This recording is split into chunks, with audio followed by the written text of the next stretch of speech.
Hello दोस्तों, आज के इस वीडियो में हम बात करने वाले हैं SBI arbitrage opportunity mutual fund के बारे में। तो अगर आपने भी इस म्यूचुअल फंड में इन्वेस्टमेंट किया हुआ है तो इस वीडियो को अंत तक जरूर देखेगा। तो सबसे पहले हम इस म्यूचुअल फंड के फंड ऑब्जेक्टिव के बारे में जान लेते हैं। तो ये एक हाइब्रिड म्यूचुअल फंड है, यानी कि ये इन्वेस्टरों के पैसे को मनी मार्केट और डेब्ट सिक्योरिटीज में निवेश करता है। अब हम इस म्यूचुअल फंड के 5 रिटर्न्स के बारे में जाने तो इसने 1 साल में 4.7% का, 3 साल में 4.4% का, 5 साल में 5.3% का और ऑल ओवर 6.6% का रिटर्न्स अपने इन्वेस्टरों को लाकर दिया हुआ है।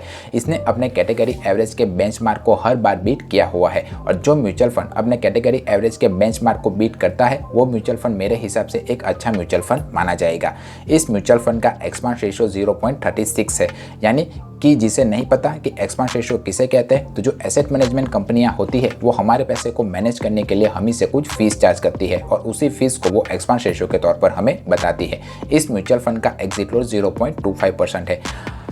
अगर आपने एक सर्टेन टाइम ऑफ पीरियड से पहले अपने निवेश किए पैसे को निकाल लिया तो आपको 0.25% का अमाउंट चार्जेबल देना पड़ेगा। इसका AUM 6,965 करोड़ रुपीस है, यानी कि ये इतने रुपीस को मैनेज करता है। तो इस हिसाब से देखें तो ये एक बड़ा म्यूचुअल फंड माना जाएगा। ये एक ओपन एंडेड म्यूचुअल फंड है, यानी कि इन्वेस्टर जब चाहे तब अपने इस म्यूचुअल फंड में इन्वेस्टमेंट स्टार्ट कर सकता है और जब चाहे तब इस म्यूचुअल फंड से बाहर भी निकल सकता है। ये म्यूचुअल फंड बेंचमार्क निफ्टी एसओ आर्बिट्राज को फॉलो करता है और अगर आप इस म्यूचुअल फंड में अपने इन्वेस्टमेंट को स्टार्ट करना चाहते हो तो मिनिमम SIP 500 रुपीज़ और लमसम अमाउंट 5000 से स्टार्ट कर सकते हो। एलोकेशन बाय क्रेडिट क्वालिटी देखें तो इसने cash and call, A1+ SOV और कैश में इन्वेस्टरों के पैसे को निवेश किया हुआ है। टॉप डेप्ट होल्डिंग देखें तो इसने SBI, Motilal Oswal, government of India और नाभा पावर लिमिटेड में इन्वेस्टरों के पैसे को निवेश किया हुआ है। और एलोकेशन बाय इंस्ट्रूमेंट देखें तो इसने कैश म्यूचुअल फंड, TBs और कमर्शियल पेपर में इन्वेस्टरों के पैसे को निवेश किया हुआ है। रिस्कोमीटर में आप देख ही सकते हो कि अगर आप इस म्यूचुअल फंड में इन्वेस्टमेंट करते हो तो इसका रिस्क लो है, तो ये एक अच्छा लो रिस्की म्यूचुअल फंड माना जाएगा और इक्विटी म्यूचुअल फंड की तुलना में तो ये काफ़ी सेफ म्यूचुअल फंड माना जाएगा।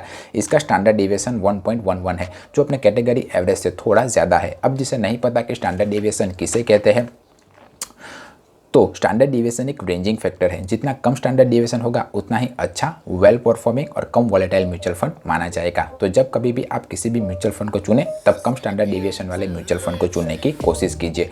अब इस म्यूचुअल फंड को लगने वाले टैक्स के बारे में बात करें तो आपने 1 साल के बाद अपने निवेश किए पैसे को निकाला तो आपको long term capital gain tax 10% का देना पड़ेगा, पर 1 साल के भीतर ही आपने अपने निवेश किए पैसे को निकाल लिया तो आपको short term capital gain tax 15% का पूरी रकम पर देना पड़ेगा।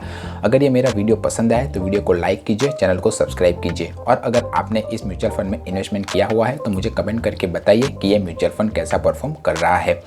मेरे व्यूअर्स को भी हेल्प हो जाएगी। म्यूचुअल फंड और फाइनेंस से रिलेटेड कोई और क्वेश्चन या क्वेरी हो तो आप मुझे कमेंट करके पूछ सकते हो। मिलते हैं अगले वीडियो में, तब तक के लिए बाय बाय।